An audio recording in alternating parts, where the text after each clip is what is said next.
Now you're writing a book. I am. I'm writing a book. I got the inspiration from the book when I worked for the College of Fine Arts, and I was originally hired for the College of Social Sciences, and the president of the university hired me as I had asked her to join an advisory board that I formed when I was teaching high school.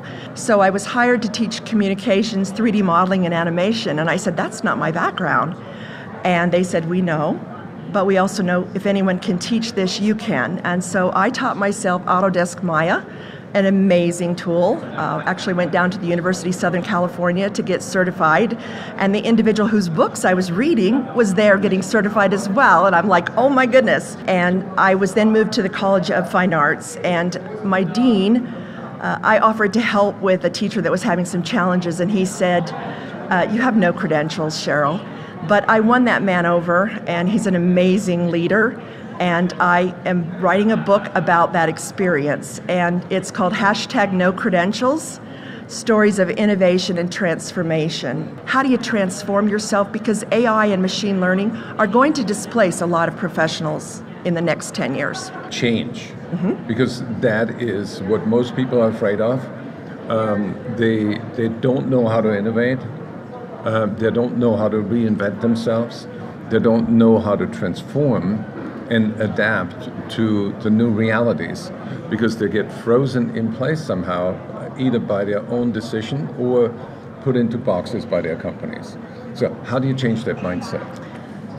You need to make them aware that it's very easy to educate yourself on these things. You've got to stay abreast of what's happening. So if you work in the sales enablement space, or if you work in sales, you need to be following the thought leaders. You need to be joining the associations, such as the Sales Enablement Society. I mean, as soon as it was formed, I think Scott sent out a request, I was on board. You've got to follow these people. You've got to keep abreast of reading what's out there.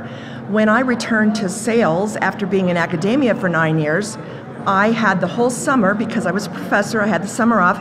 I bought every book that had been published on sales training while I was gone. But then you have another quality that I think is really the most amazing quality, which is to recover from a massive threat to your health. In 2000, I actually started having some symptoms that I didn't know what it was. They diagnosed it as something different, but 6 years later, when I was teaching high school, I started getting those symptoms again. And so I finally had a neurologist uncover that I had multiple sclerosis.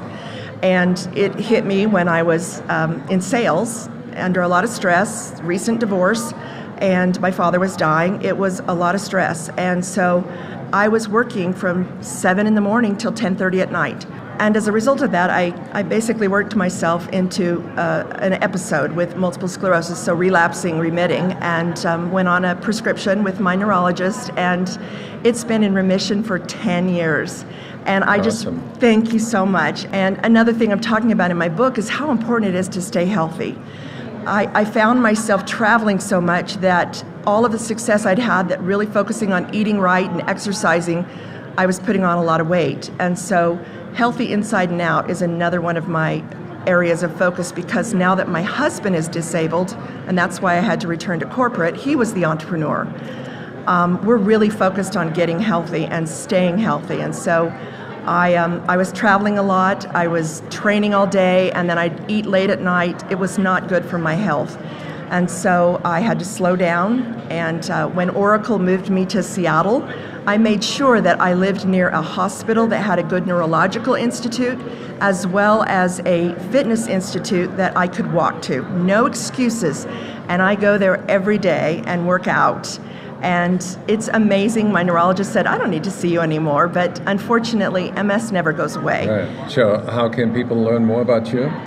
Well, my website, Data to Develop, will be up soon, but in the interim, CMC Coaching. I'm on LinkedIn. I'm very active on LinkedIn. Absolutely love the connections I've made on LinkedIn.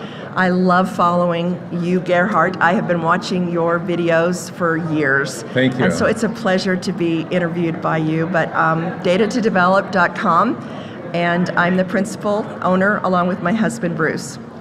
So go to LinkedIn, connect with Cheryl Christensen, and she will be very happy to reach out to you and answer any of your questions.